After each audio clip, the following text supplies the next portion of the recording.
All right, I'm gonna start letting everyone in. Good Sounds stuff. good. Thank you.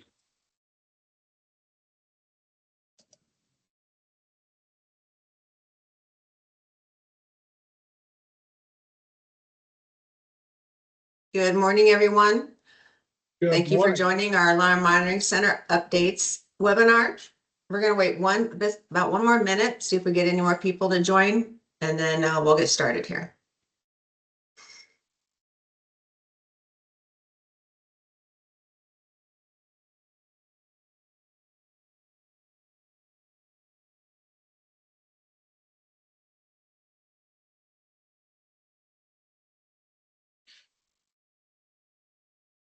All right, good morning, everyone, and welcome to the ASAP Monitoring Center webinar. Just a few housekeeping, if you can please mute yourself during the call. There will be a session where we're going to open it up so people can unmute, ask questions for Q&A. So you can say those until that time, or you can even type them into the chat if you have questions, or raise your hand. And then the key discussion points from today's webinar plus the recording will be sent out before the end of this week in a newsletter for everyone to be able to watch at a later date. And at this time, I'd like to turn it over to Karen Carlson and Bill Toth, who's going to run through the presentation with you today. Good morning, everybody. Hey, thanks for joining us today. I'm just going to go really quickly through what ASAP View is. So it's a new offering that we launched when we created, or I should say refreshed, the ASAP broker inside of the AWS GovCloud. Basically what it is, how it's used, and who it's used by. We might actually call on one of our webinar participants here because he's been kind of involved in our testing along the way as well. But just to kind of jump in, so what is ASAP View? So ASAP View is an alternative to what ASAP has been in the past, where it's completely integrated with CAD. It is a web-based portal. So they open up a browser on a workstation, preferably their CAD workstation. They log into ASAP View and they get all of the alarm information digitally. It's just not integrated with their computer-aided dispatch software automatically. So this is kind of an ideal solution for agencies that might lack infrastructure that can support full CAD integration, might be doing a CAD upgrade or a transition to a brand new CAD system. And so they've got, some delays there basically in order to be able to do fully integrated with CAD. So it's really about having faster time to value and faster time for them to be receiving the alarm information digitally. And for your side of the house, avoiding or eliminating phone calls, or actually maybe reducing is a better word, reducing phone calls to the ECC to deliver that alarm information to them. So we do position this with the ECCs that this should be considered an interim solution. Really, the CAD integrated ASAP is the gold standard, but this is a good way for them to step into it. And it's also, like I said, a really fast time to value, whereas we can get this implemented and up and running in as little as 4 weeks with ECCs. So very quickly, I'm just going to step through what it looks like to the ECC operator. We have made some minor revisions to this view, and we'll be making a few more revisions to this view. But basically, this is when a ECC operator logs in, they get a dashboard. It's titled ASAP View Dashboard, and they've got 3 columns, and inside of each column, there are what we call cards per alarm. The first would be incoming alarms, and upon initial dispatch of the alarm, it's going to drop into that queue. Once the ECC operator acknowledges it, it then drops into the second queue, which is active alarms. And then lastly, we keep a queue for closed alarms. And the reason for that is oftentimes they have to go back and pull additional information for their own records keeping. We also want to keep it there, and I'll talk about this as well. But if an alarm gets auto rejected because it times out, it goes into that closed queue so that they can still go back into it and then review it, and create a CAD incident from it if it gets missed on their side. So when an alarm comes into the incoming alarm queue, they do get an audible alert. And that audible alert, continues. It's, keeps chirping at them for the maximum of 90 seconds. Now, the ECC can reduce that if they want to. They just can't go more than 90 seconds. After 90 seconds, it auto rejects it. So we want to make sure that when we designed this, we wanted to make sure that an incoming alarm had, I'll call it a little bit of in your face notification to the ECC operator, because they're busy doing other things, right? They might be answering the phone, they might be working on a CAD incident, they might be running a plate or a person for an officer, they're doing other things. So we wanted that audible to be somewhat annoying, so that they reduce the error or the risk of missing an alarm as it comes in.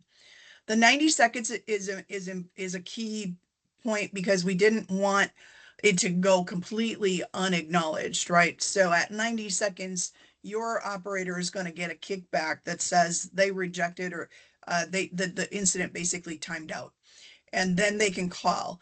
Now, the key to that closed alarm queue is if it's over there, your operator now can call saying, hey, we sent you an alarm to ASAP View, and they can say, oh, I missed that. They can go over to the closed incident, see all the digital information, and reopen it and basically turn it into an active alarm at that point. So, and basically what we're changing inside the card is they'll be able to do an accept or reject straight from the card view and have the information that they need to create that CAD incident. So basically that's what this initial incoming alarm queue looks like and what happens at that stage of the game. I already kind of talked about this as far as the accepting and turning an alarm into active. But then what happens is the operator can then double click or basically open that card view and get this detailed view. And in this detailed view, it gives them a whole lot more information than what's in that initial card for them to have supplemental information. This is where they might see attachments if you're sending any rich data to them, coordinates for the alarm incident, things like that. So this gives them all of that information. And depending upon which computer they access the web portal, they may be able to just copy and paste from this screen. Grab information here, copy it over to their comments information into their CAD incident. And so, we really encourage that, but sometimes there's limitations from their IT team or from their CAD vendor to be able to put it on the same PC as the CAD system. We also have here what we call a communications log. So the communications log is where from ASAP View, they can make a comment back to the monitoring center. They can request more information from the little window down here in the bottom. And they can provide details back to the monitoring center with either a question or a dispatch status or an arrived, first responders have arrived, that kind of information that they would normally communicate back and forth via ASAP. So this is where they make those updates down on the bottom. And then in this upper window that you see up here, basically that's a continuous audit trail of everything that happens within that alarm window, or I should say that alarm event. So everything keeps recorded in there and they can scroll back and forth through the information that happens during that alarm. Okay, so closed queue details. So this is just a, kind of another quick way to talk about, once that alarm gets closed. So typically it stays in that center queue called active until they close out their CAD incident and everything has been, satisfactory dispositioned with that incident. And then they would move it from there into the closed queue and they can continue to access it. Again, they'll still be able to pull up what you see here in the lower right-hand corner, the detailed history of what happened in that alarm event as it came over to them. Let's see here. I think that pretty much covers everything here. I am gonna, before I turn it over to Bill to talk about what implementation looks like with ASAP View, I want to just take a pause and see if anyone wants to open up and ask any questions about ASAP View.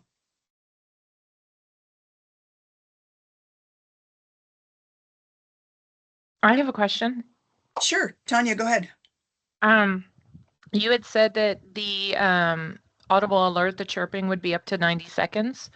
Correct. But I have a question because TMA standard is that the ASAP alarms need to be answered within 60 seconds.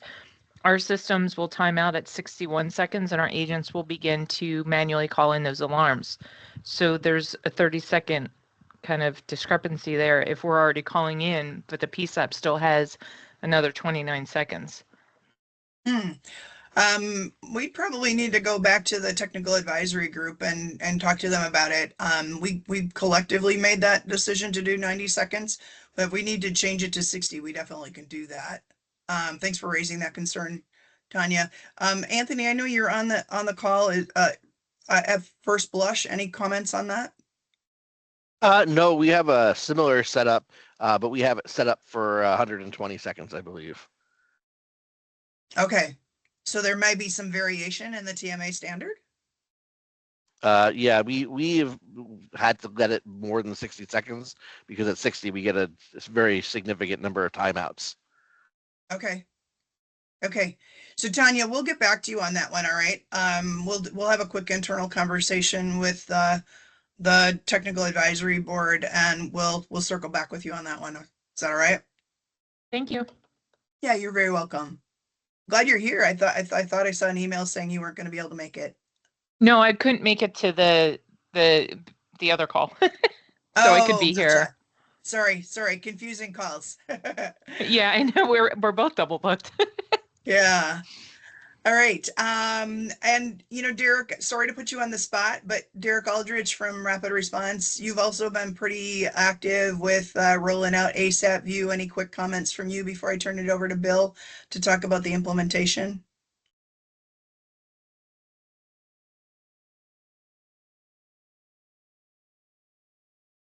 All right. Derek's not unmuting, so we're gonna go with a no on that one until maybe later. Oh, there you are. Sorry about that. That's all right. Yeah, there isn't anything particularly notable with the ECC that was the pilot for this.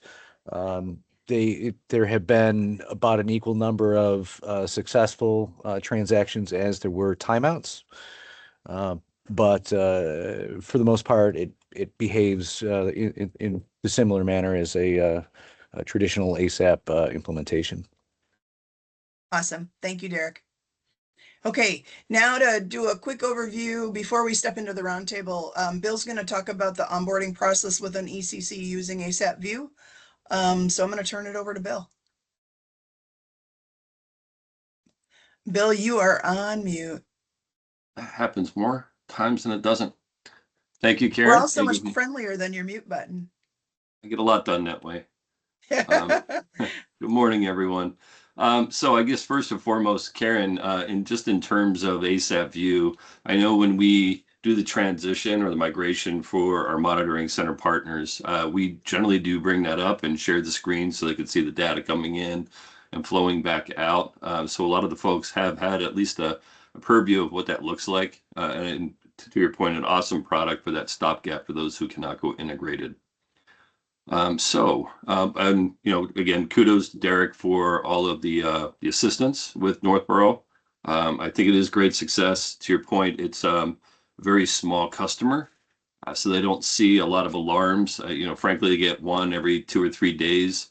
So those timeouts generally occur because somebody's just not paying attention to it. As we increase the volume with that, I'm sure that behavior will change. But in terms of ASAP View and the audience here, what does it mean to you guys? So at the end of the day, I know one of the biggest opportunities for improvement with the ASAP program is the address verification process. It is quite intense and certainly what we view as an opportunity as we continue down our roadmap. But in terms of ASAP View, as opposed to ASAP traditionally with the integrated piece where the integration for the CAD, the integration for CAD is completely address based, based on their GIS files. The ASAP View product does not have that concept. So in order to handle the typical implementation of an ASAP View site, we will continue to follow the same process with you guys in a sense that we'll work with our agency, the ECC, obtain their geographical boundary for their jurisdiction. We'll create our site profile forms and distribute them through the solicitations the same way we do today to all of you guys. When you choose to come on board with those ECCs, we'll provide you with the details. What will not happen is we will not go through the address matching process. So the difference, really the variance between the two different products is when you do a verification within an integrated product, we're actually verifying your customer addresses with the CAD addresses on either their points layer or their street centerline files. In our case, what will happen is when you present an address to ASAP View with the verification process, it will send you back an accept message. So we'll still follow the same bulk testing or the same bulk verifying, but regardless of the address you put in, it's going to give you a positive response. And the reason it does that is because in order to, of course, to send an ASAP message to ASAP View, your automation system requires you by the API to have pre-validated that address or pre-verified that address. So we still follow that same process, but obviously it's going to be a lot easier. The importance of, and we'll get a little bit more into data hygiene in the next section here, but it is obviously extremely important that you do follow standards in terms of your customer address information, because what you have in your customer file, what you send to ASAP View is exactly what somebody at the agency, a dispatcher, a telecommunicator is going to use to request resources or dispatch resources to the alarm. So if the, if it's in the wrong state, in the wrong county, things of that nature, it will cause delay, and you will see, have that conversation, and of course impact response to that event. So from our perspective, everything you go through today in terms of administrative, the administrative piece, the operational piece, ASAP View handles the exact same way without the GIS integration piece. So from our perspective, we're going to continue the same process. We will identify with you during that early on implementation and that solicitation, which customers are ASAP View customers. And hopefully that will, keep things going for you guys. So from my perspective, I think that really handles what you can expect from ASAP View with the onboarding process. And Karen, I'd like to open it back up before we get into the next section. If anybody has any specific questions regarding your involvement with the new product.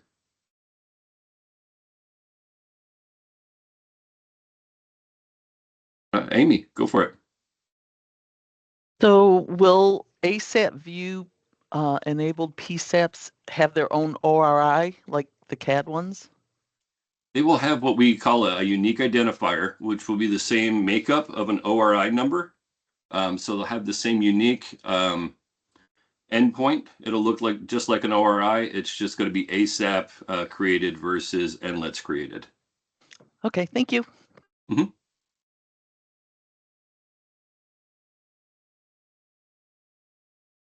I can't believe I knocked all that out with only one question. Well, I kind of have a question. Go for it.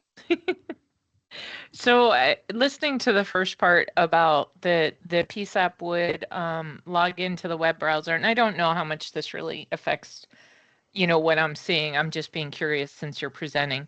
But would it be the PSAP is like swivel chairing? Because I was watching, the images that came up, and it looks like they have a place to do updates and send questions and things.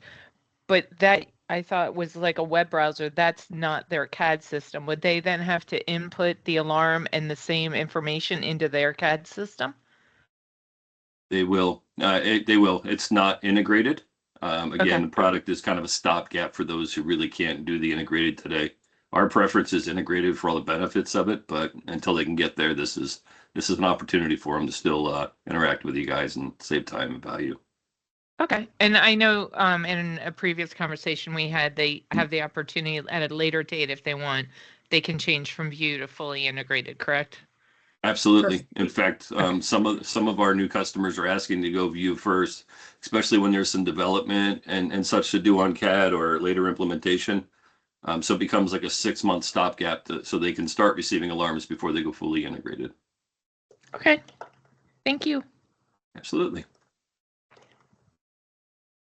Any other questions? Fantastic. All right. Thank you. Karen, it looks like we're going to roll into the roundtable.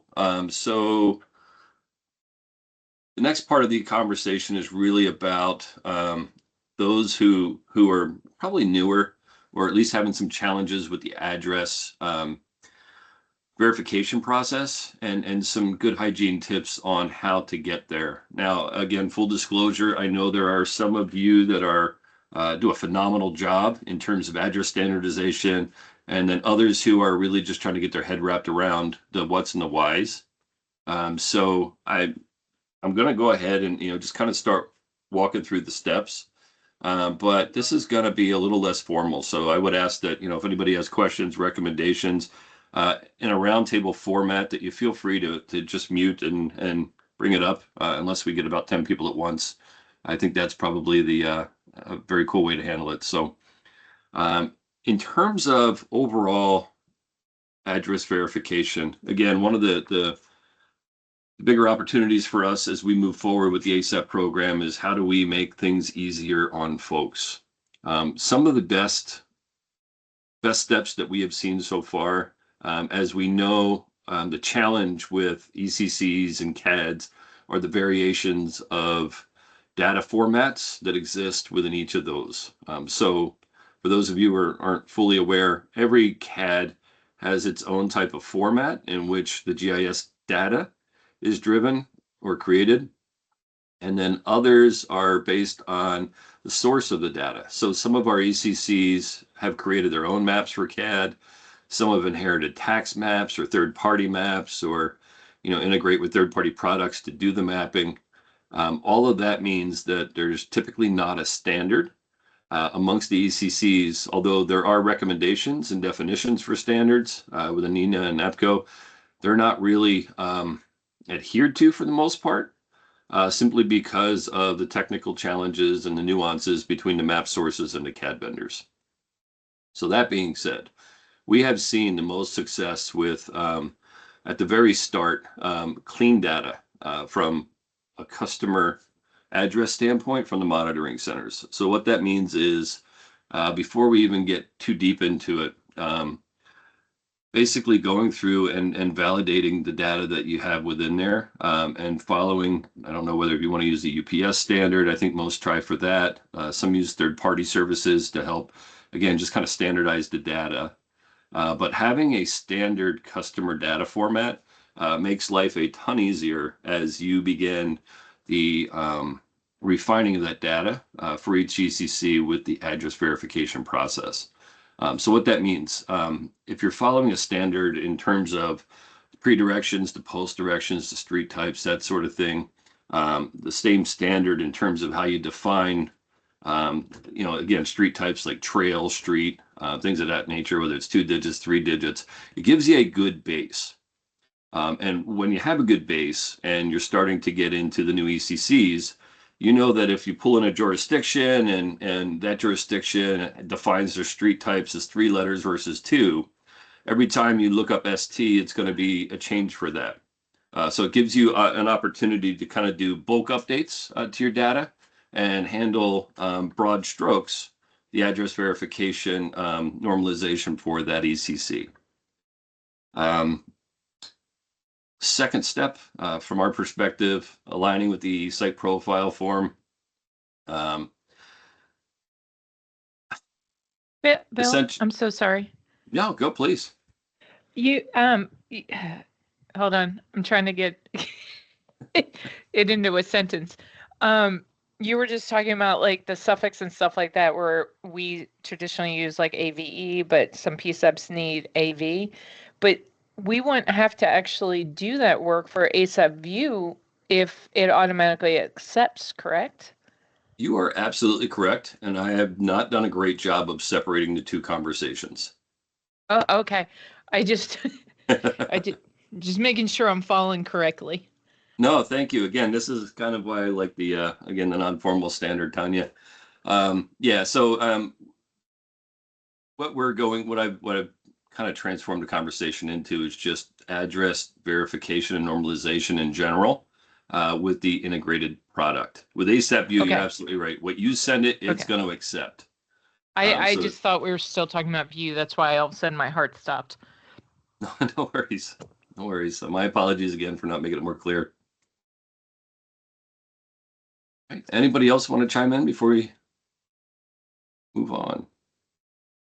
All right. Again, back address normalization and alignment for integrated products where we're actually having to do the verification against the GIS data set and CAD systems.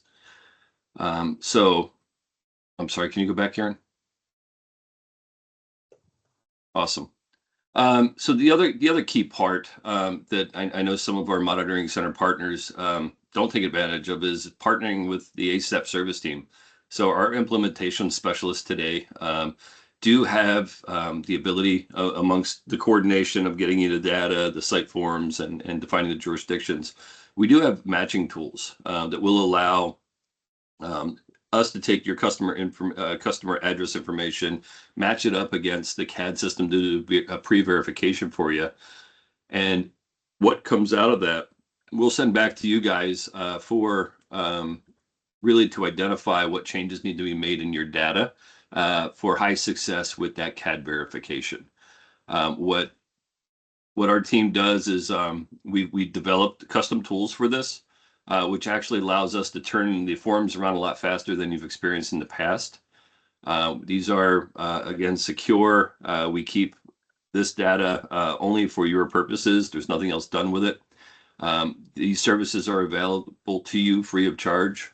So if anybody here, and if you don't want to speak up in terms of the broader audience, but you do have questions in terms of the process, the security of the data, or anything that goes along with that, please reach out to myself or Karen. We'd love to get you up to speed and again, try to make your life easier given how robust that process is. So now if we can move ahead, Karen. Awesome. Automation systems. Automate like a pro. So we have seen actually a few of our partners do some really slick stuff with the address match tool output. So when we send you the Excel spreadsheet that defines the changes that can be updated or refined to increase your chances of that verification success, we have found partners who have been able to automate the input of that form. So they basically just upload the form to a tool and they update their address information automatically, right from, again, the corrections that are recommended from our tool. What that means is it's a lot less hands-on or administrative work from your team. And again, if I know some of our partners are doing this today, some have done some custom stuff. We're more than happy to partner with you and work with you to create some automation for your automation systems as well, if that's something you want to look at. The next piece, the testing, I think everybody's been through this, although I know some people are hesitant to do it. But before ECCs go live, the earlier the better in terms of our testing. We are starting to chop up our process a bit for testing where some monitoring centers are hyper responsive in terms of the solicitation with their customer data and needs to test. Others, it does take a little bit of time. Sometimes it's based on volume or other factors. But from our perspective, we're going to look to start bringing those live fast or sooner rather than later, kind of chopping up that process more to, again, bring folks in early and move things along. So you can look forward to that. The other thing is, and I guess the next one is really, there's a lot of our monitoring center partners today that don't currently have accounts in certain areas. And they don't come to testing. They don't really get respond to solicitations. From our perspective, it's a great opportunity, even if you don't have customers, to get hooked up and set up. We can do some quick testing. It really takes very little bit of time. But as you start expanding your areas of response and your customer base, we can already have you set up. So as customers come in live in those different areas, it's really just a quick verification and you move on versus not doing that and then gathering up groups of customers and having to do a bulk validation. So, again, feel free if you're in an area that is up and coming, something you may be expanding to, we'd love to have you on for the test, get you set up regardless. And that way, when you do expand your customer base for those areas, we already have you tested and ready to go. And then lastly is just maintenance, right? I know, again, some of the folks on here are just tremendously focused in on address normalization, keeping things clean. I know some others who it's just a lot to do, or they just don't think about it. And I guess this is kind of the point for those who don't think about it. Is a little bit goes a long way. You create normalization, standardization in terms of what your addresses should look like. As you're adding on customers, adhering to that standard. And doing that little bit extra is going to go a long way in the long run for you in terms of success with the ASAP program. So again, highly recommended from my standpoint. And hopefully, a couple things in here have helped out a few people. So that being said, maybe I, again, open it up. Does anybody else have recommendations based on your experience on how to be a little more successful with our address verification process? Or for that matter, anything you'd like to see?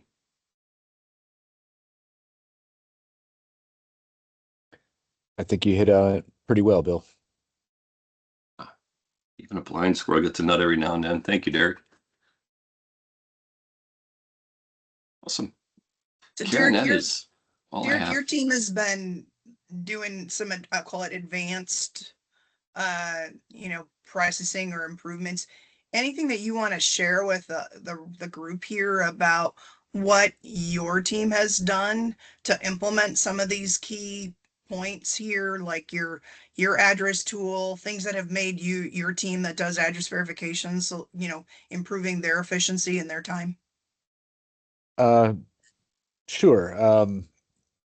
We utilize an API call to Melissa data to help standardize our addressing. Obviously, Melissa data is not a perfect solution. Obviously, there are always going to be addresses that it can't find or can't resolve. And in those cases, fortunately, they're the outliers. Those get handled manually. There's no way around that. And as far as taking the address corrections that are provided back from your team, that is a that's a SQL tool that I built, and my team is really just me. So, Cool. but it is worth it is worth taking the time to develop that, either outsource having a tool built through your automation vendor, or having, if you have an in-house programmer, devote some time to creating a tool to update your automation database appropriately. It is definitely worth the time rather than expending hours of data entry resources. That's great. Thanks, Derek. Appreciate that. Anyone else on the call that's done some of that sort of thing and tips and tricks that you've put into play with your team, either things that Bill already talked about or things that Bill didn't talk about or Derek didn't talk about that you want to expand upon for the team? I think this is really an opportunity that we have to share, good news and tips and tricks with each other.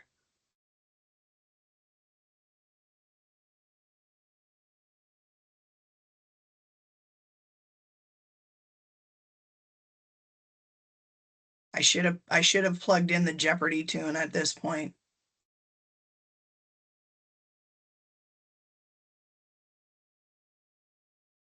Just curious, what, what Derek kind of talked about is that something that you all think you could implement? You can either use the react button or unmute. Thanks, Tanya. Oh, you're quick. Yeah, I'm watching. I was just going to say that ADT does something similar to what Derek talked about. It's not me personally, but other members of the team. They do use Melissa data, and we also do some validation work with another process that we use to use the address, the latitude and longitude, and we validate what PSAP should be assigned to our customers. And that's all pre-work we do for the full integrated ASAP before we submit our site list to whoever's hosting that particular PSAP. Awesome.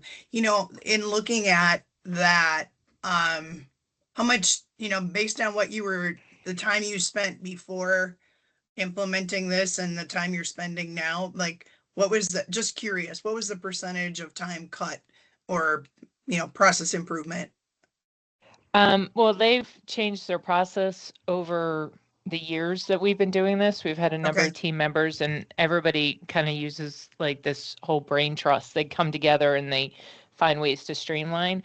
I can't speak to the specific number of hours. I know we have definitely cut it down, but because I don't work with them like on a day-to-day basis, I can't really give percentages. I do Sure. know that over time That's they fair. have been able to reduce the number of hours, but the fully integrated do take us a number of weeks because of the amount of steps that we go through. Got it. Great. Thanks, Tanya. Mm-hmm. Anyone else want to chime in on the topic?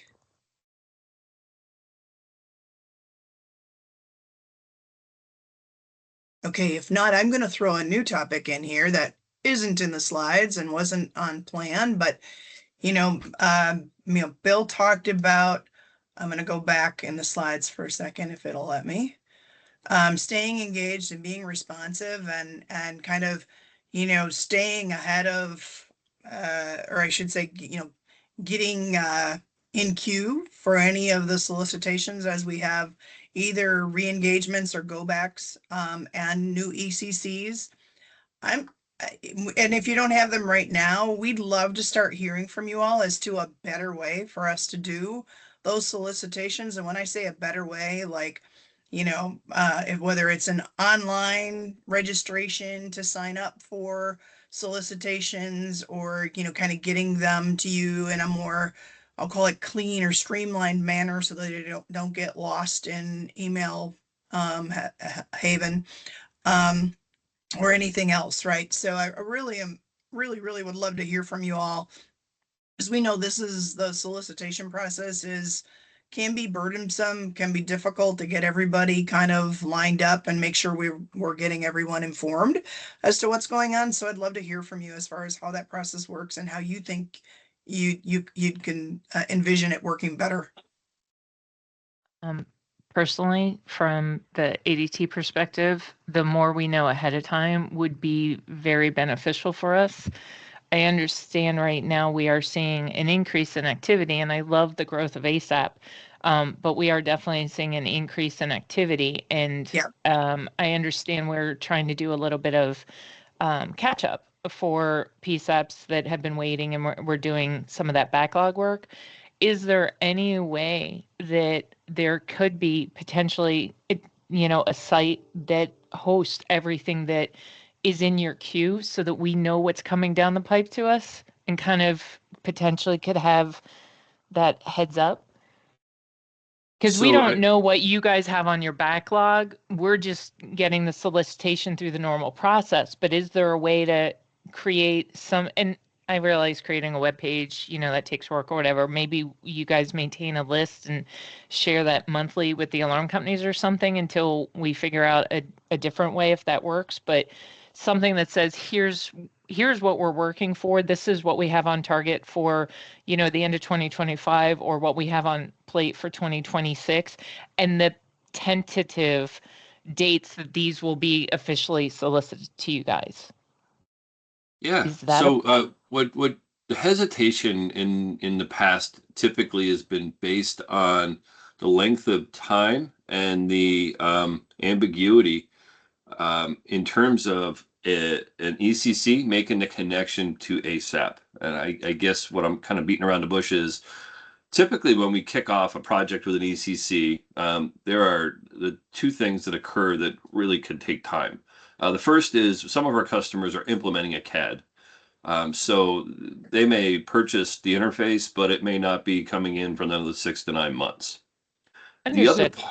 and then the other part is, based on the CAD vendor and based on the state, there are a lot of effort wrapped around just getting that ECC CAD connected to ASAP through the NLETS channel. And I mean, a lot. It's typically an average 4 to 6 months for the ECC to go through getting the ORI, getting the state on board, doing all the great provisioning and things that need to take place in between until they connect to us. Based on that time and the fact that regardless of where we estimate, it always seems to pull in or push out, is why we've always held off on soliciting you guys or making you aware. And to your point, I think we can certainly do without a heavy lift, give you guys kind of a forecast of the when, based on estimates, with the caveat that dates are pretty much going to change until we get some CAD vendor, get them to lock down on that connection piece. And I think from our perspective, we've done a lot of prevention, not to overwhelm you, but it sounds like maybe we're keeping you away from kind of forecasting on your own.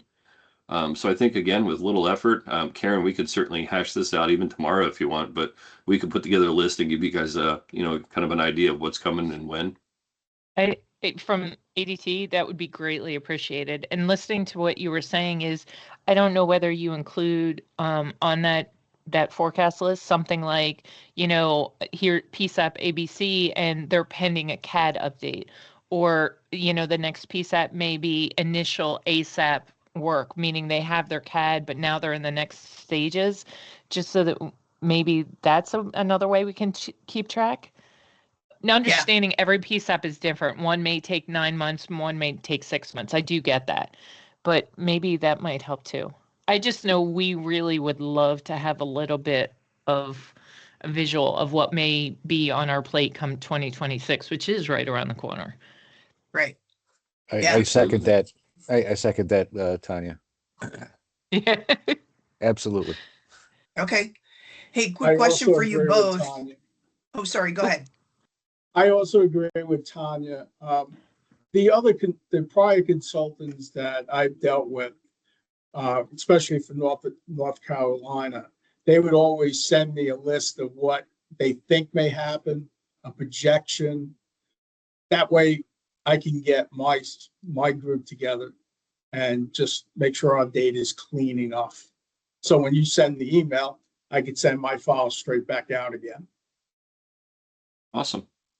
Is there, in addition to ECC name and I'll call it city county, is there any other data that would be helpful for you when we publish the list, like population or annual number of alarms or things like that?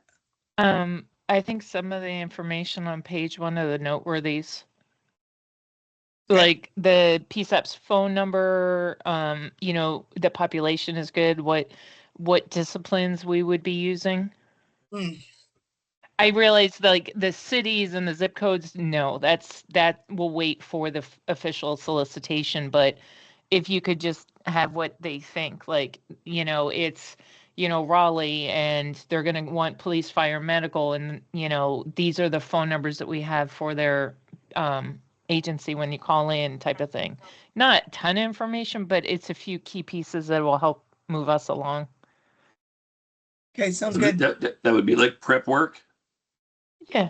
I mean, we can get an eyeball and see the volumes for each of our alarm companies, and then we can potentially begin a forecast.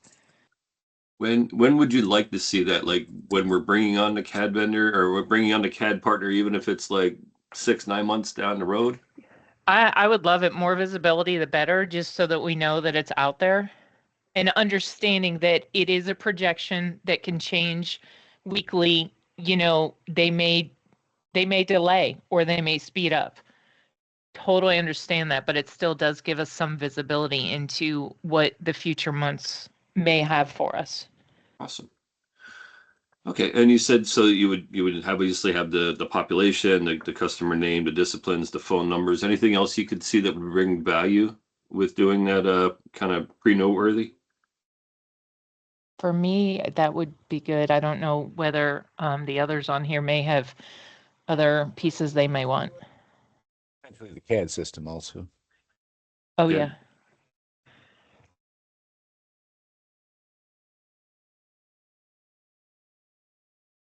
And then maybe to tell you if it's like a view or an integrated.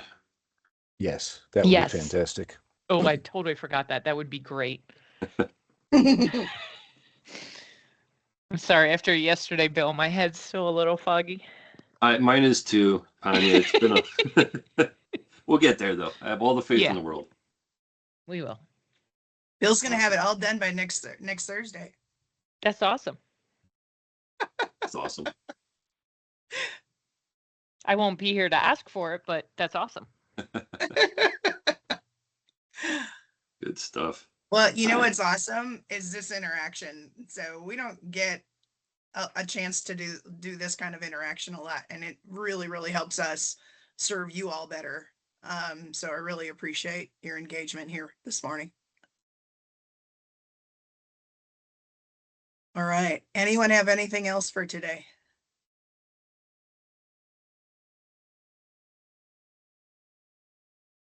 All right.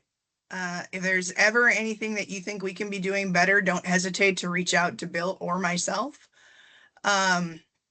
Because we are all about continuous improvement and making this, really be as efficient as possible. And like Tanya said, 2026 going to be a really busy year for ASAP. So the more we can work together and collaboratively on improvements, that's going to be the best for all of us. So we really do appreciate your time this morning and the interaction that we had here. And we always get with y'all. Thank you for hosting this. You're very welcome. Okay, if no one has anything else, I think, Bill, anything more from you? Thank you, everybody, for attending today. We had quite a turnout. Very exciting stuff. Yeah, Thank you. And like Julie mentioned at the beginning, we'll do a recap and add some information into the biweekly monitoring center newsletter. That way for our monitoring centers that weren't able to join today, they'll get the same information and ability to interact with you all that way. And if nothing else, we're going to close, and I wish you all a very blessed Thanksgiving next week. And I hope you have good time with family and friends and some time away from work. Thank you. All right. Thanks, Thank you. everybody. Thank you. Have a great weekend. Take care. Bye-bye. You too. Bye.